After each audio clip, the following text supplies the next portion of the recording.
utama dari diksi istidraj ini dibagi dua oleh para ulama.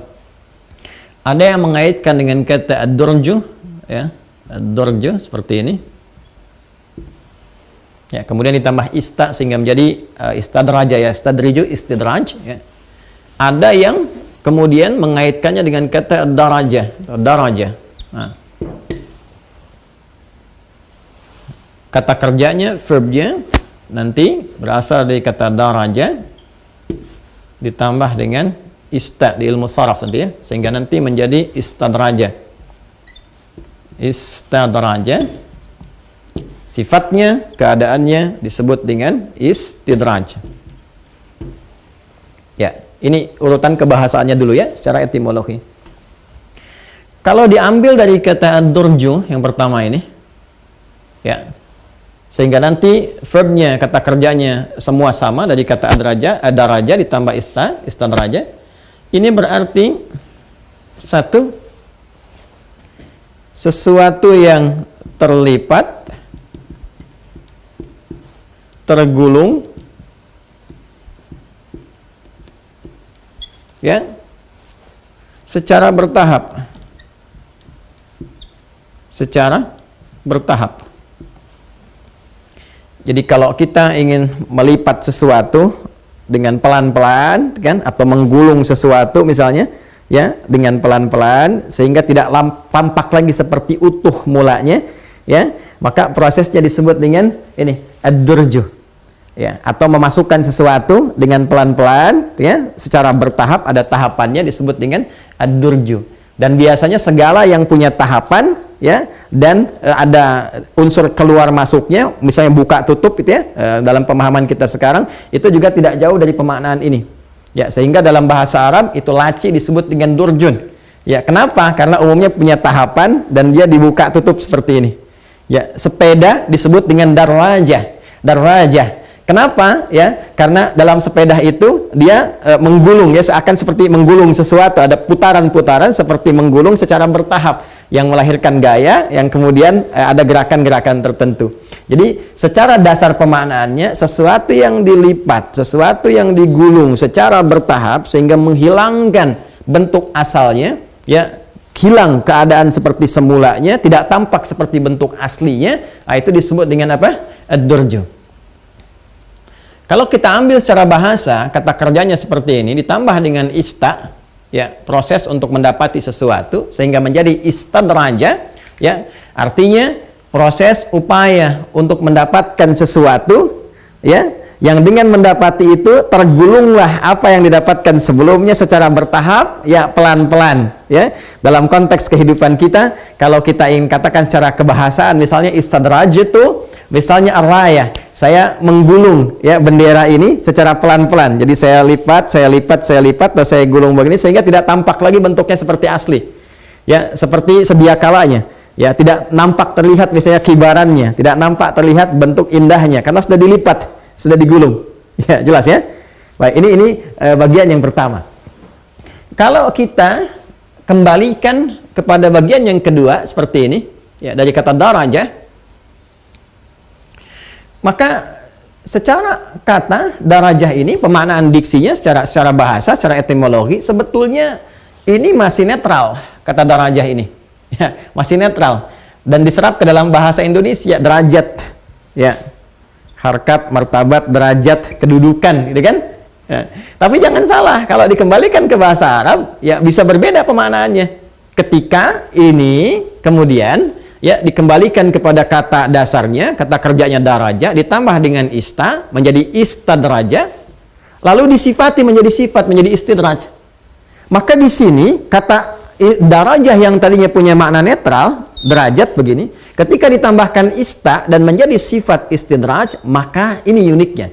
Secara bersamaan, kata Al-Imam Az-Zamakhsyari dalam kitabnya Al-Kasyaf, itu dia memiliki dua arti yang kontradiktif dalam saat yang bersamaan, ya, dalam saat yang bersamaan. Jadi kata netral yang tadinya darajah ini mungkin punya makna positif, ya, pada asalnya, lalu ketika dia menjadi istadraja atau istidraj sifatnya begini, maka tiba-tiba kemudian dia akan memiliki dua kata yang saling bertolak belakang secara bersamaan.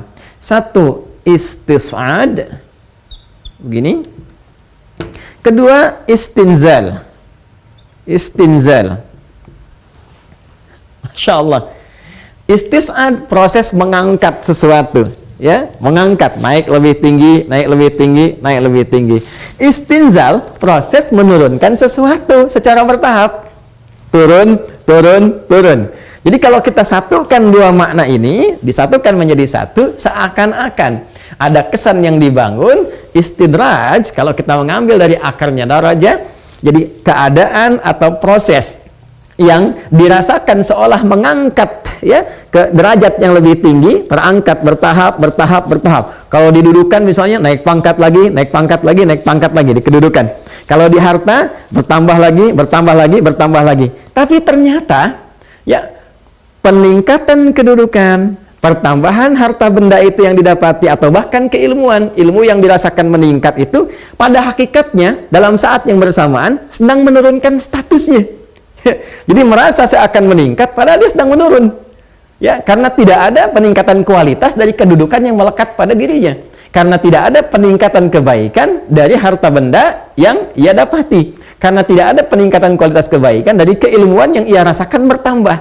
Jadi setiap kata istidraj, kalau dia terambil dari kata darajah, maka maknanya itu dua makna yang saling bertolak belakang. Seperti ini, paradoks. Satu sisi ada sisi naik, satu sisi dalam saat yang bersamaan dia sedang menurun, ya, perasaan mendapati kenaikan tertentu, tapi di saat yang sama sebetulnya dia sedang mengalami penurunan. Ini secara kebahasaan. Nah, ini pun sesungguhnya sudah mulai tertangkap kan oleh kita, ya, sudah mulai tertangkap nih. Jadi secara bahasa, kalau kita ditanya apa itu istidraj, secara bahasa bisa dikatakan proses, ya, berlangsungnya satu keadaan yang seakan-akan terasa seperti naik, meningkat lebih tinggi, tapi saat yang bersamaan dia memiliki nilai yang semakin menurun sehingga hampa dan terkesan tidak memiliki nilai kebaikan apapun di balik peningkatan-peningkatan yang didapati. Ya, agak mulai detil per lafaz saya akan coba gali. Bismillahirrahmanirrahim. Kembali ke Quran surah ke-7 Al-A'raf di ayat yang ke-182. Nah, ini perbuatan nyatanya, ya, secara langsung. Ini penjelmaannya nanti kita akan turunkan dari sini. Walladzina kadzdzabu biayatina, ya. Ini poinnya. Sanastadrijuhum min haitsu la ya'lamun. Ya. Ini saya garis bawahi. Ya, apa yang menjadikan seseorang itu bisa mendapati istidraj? Bahasa gampangnya begitu. Ya. Dibuka oleh Al-Qur'an, walladzina kadzdzabu. Nah, ini yang saya garis bawahi. Ini yang berbahaya. Jadi proses istidraj ini diawali dengan proses ini. Jadi, kalau seseorang dekat dengan nilai-nilai yang akan disampaikan ini, mengerjakan perbuatan yang di-warning oleh Al-Qur'an ini, maka berpotensi dia akan terperosok kepada lubang istidraj. Ya. Apa itu perbuatannya? Walladzina kadzdzabu. Satu, biayatina. Dua. Ya. Walladzina kadzdzabu, adapun orang-orang yang sengaja mendustakan. Tadi saya telah berikan satu kisi-kisi di awal. Ada kadzaba, ada kadzdzaba. Ya. Ada kadzaba seperti ini, kaf, dzal dengan ba. Orangnya disebut dengan kadzib.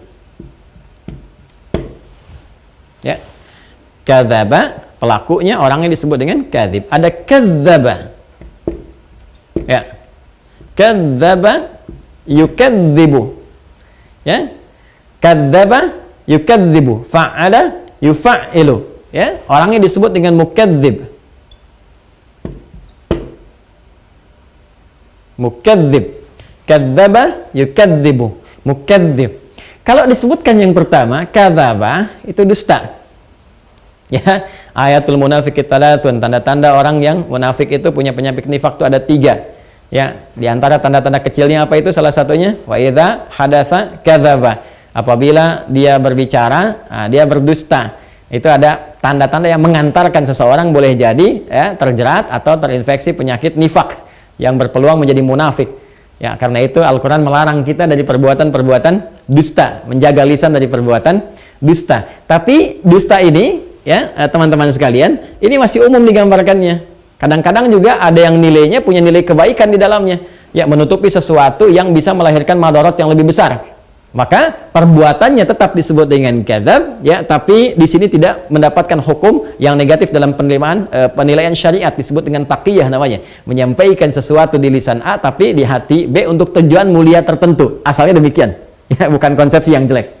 Nah, bisa juga ya diartikan kepada sesuatu yang negatif. Tapi kalau sudah terbiasa mendustakan, ada unsur kesengajaan. Sengaja.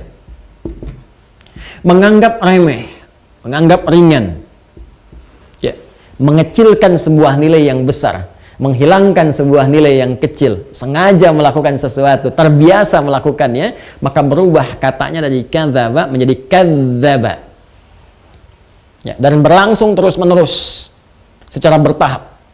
Hari ini berdusta, besok dusta lagi, besoknya dusta lagi, sehingga dusta itu menjadi profesi, kebiasaan, jadi rutinitas dalam kehidupannya. Ya, saya sudah punya kedudukan, ya, kalau bisa, makanya tunjukkan kepada saya cara-cara untuk menghentikan kedudukan saya misalnya. Ya, nah, ini karakter-karakter demikian, perilaku-perilaku demikian yang sengaja menolak ayat-ayat, merendahkan, meremehkan, mengingkari di ayatina. Apa itu ayat? Tidak disebutkan kata ayat, baik di dalam Al-Quran, dalam hadis, bahkan dalam standar bahasa Arab, kecuali menunjuk pada satu tanda yang menjadikan seseorang seharusnya lebih dekat dengan Allah Subhanahu wa Ta'ala, dengan Khalik, kedudukan, jabatan. Itu seharusnya konsepsi dasarnya menjadi ayat.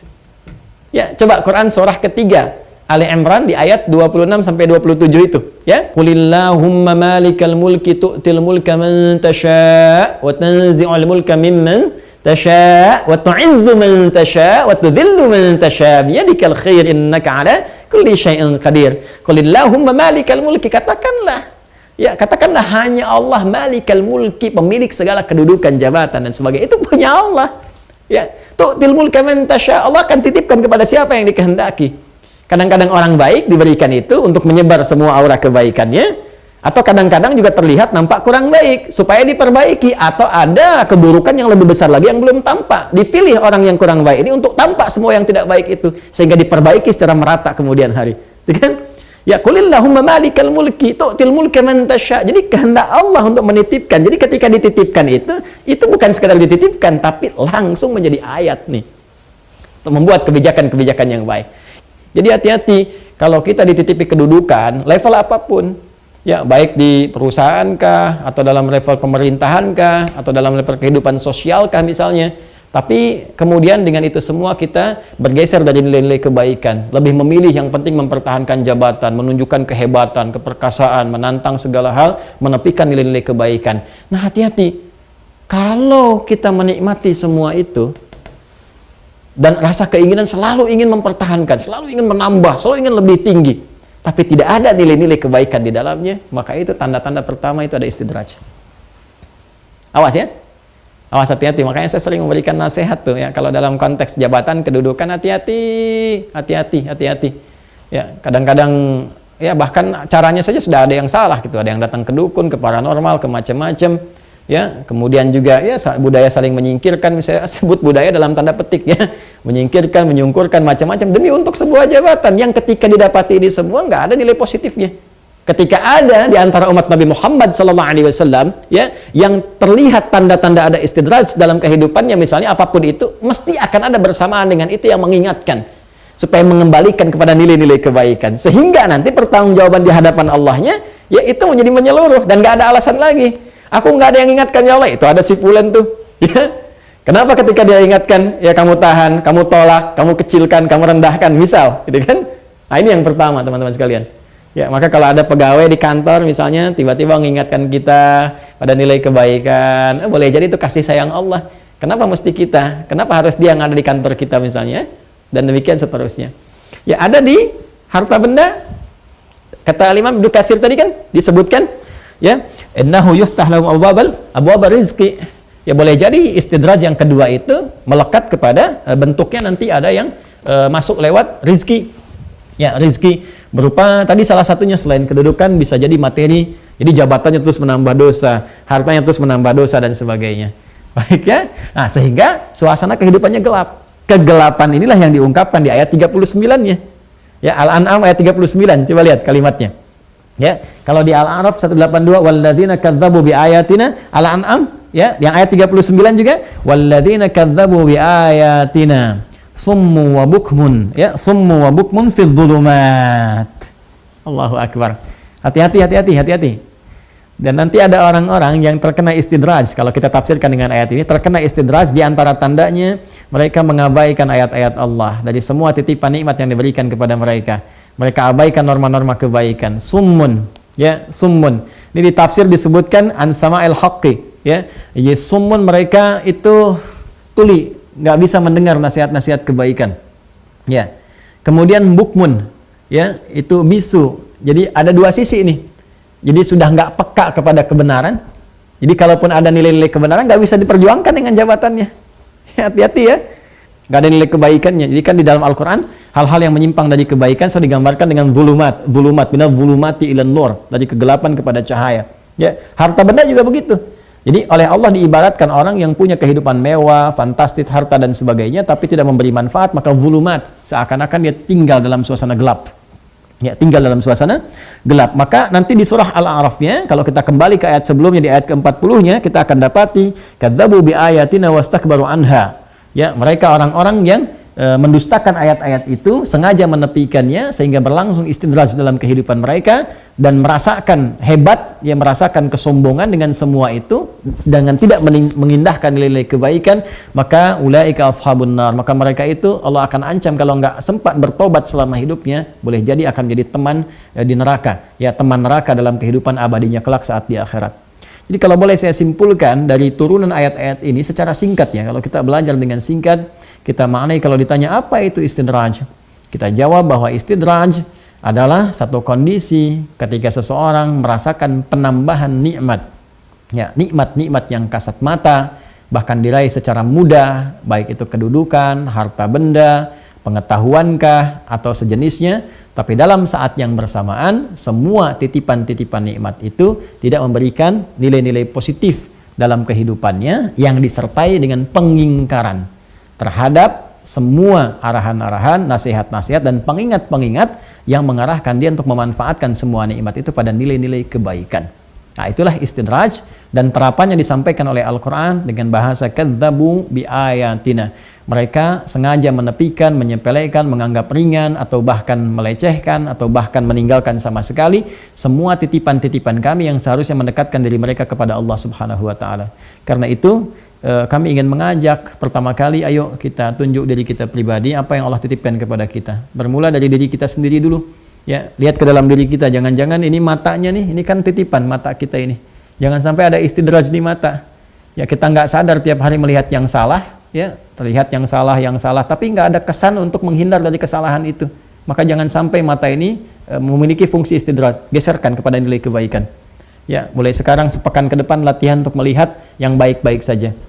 Lisan, hati-hati lisan. Kalau selalu diam, ya, padahal hal yang benar yang bisa kita ungkapkan misalnya, atau sengaja berkata-kata kotor yang menjauh dari kebenaran, awas kalau menikmati itu sehingga nggak punya kosakata baik lagi, boleh jadi ada istidraj di lisan, sehingga nanti lisannya akan dihukum, matanya akan dihukum, semua akan mendapatkan pertanggungjawaban di hadapan Allah Subhanahu wa Ta'ala.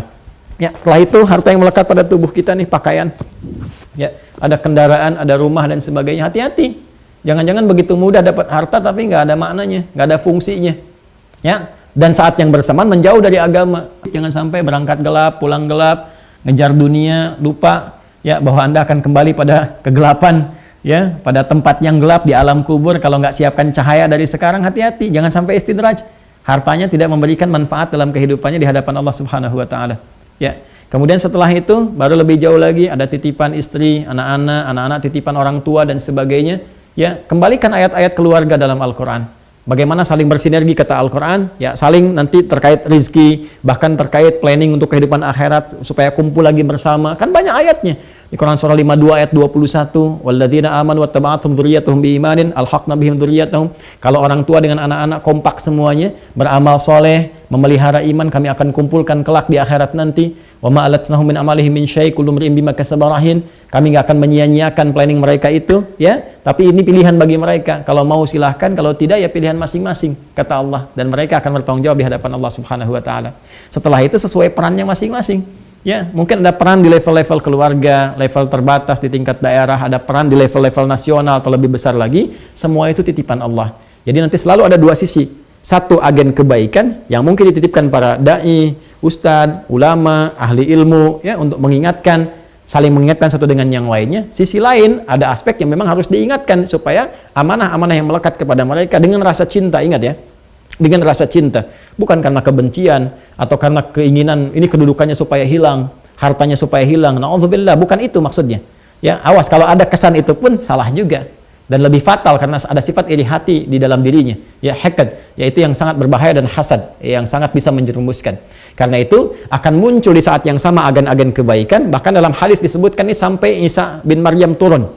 Jadi sampai menjelang kiamat selalu ada fenomena seperti ini. Ya, di dalam tafsir kalau Anda buka tafsir dari ayat 181 Al-A'raf sampai 182, 181-nya agen kebaikan. Wa mimman khalaqna ummatun yahduna bil haqqi wa bihi ya'dilun. Ya, jadi Anda akan dapati sampai hari kiamat kata Nabi. Ini kalian nih, di antara kalian akan ada yang diberi tugas untuk mengingatkan, mengajak kepada kebaikan-kebaikan. Kita semua. Ya, sisi yang lain akan ada objek dakwah juga. Sebagian orang yang terjerumus kepada sifat istidraj, jangan biarkan itu saudara kita.